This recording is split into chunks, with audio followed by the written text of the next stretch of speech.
సీనయ్య, సీనయ్య,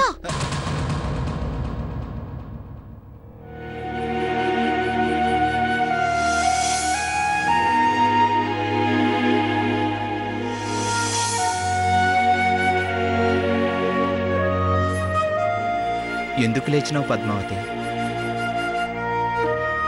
కలలాంటి ఈ నిజాన్ని ఎందుకు చెదరగొట్టినావు?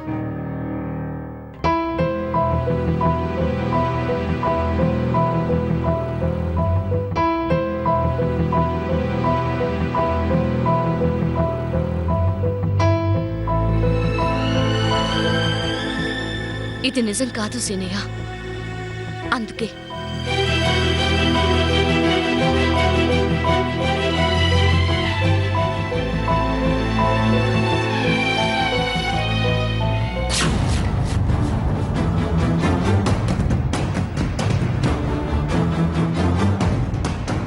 ఏంది? అవును సీనయ్య, నేను ఇష్టపడా పని చేయలేదు. అత్తమ్మ కోసం చేశాను. అమ్మ కోసమా? అవును, మీ అమ్మగారు వస్తున్నారని అలా చేశాను. మనిద్దరం అన్యోన్యంగా లేమని, అత్తమ్మకి తెలియకూడదని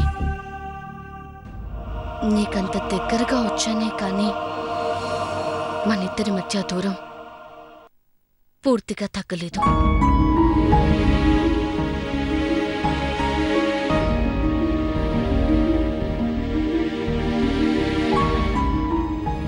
అంటే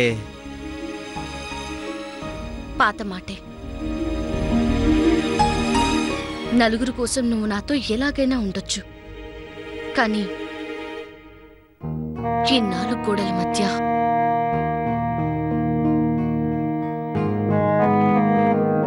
అంతే.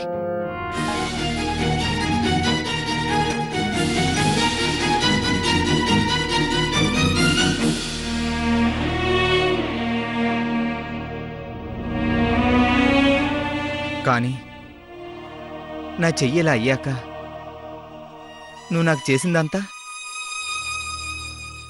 మేకపిల్ల కాలు విరిగి నా దగ్గరున్న నేను ఇలాగే చూసుకుంటాను. అది నాకు తెలియకుండానే నా నుంచి బయటపడే మంచితనం, మానవత్వం.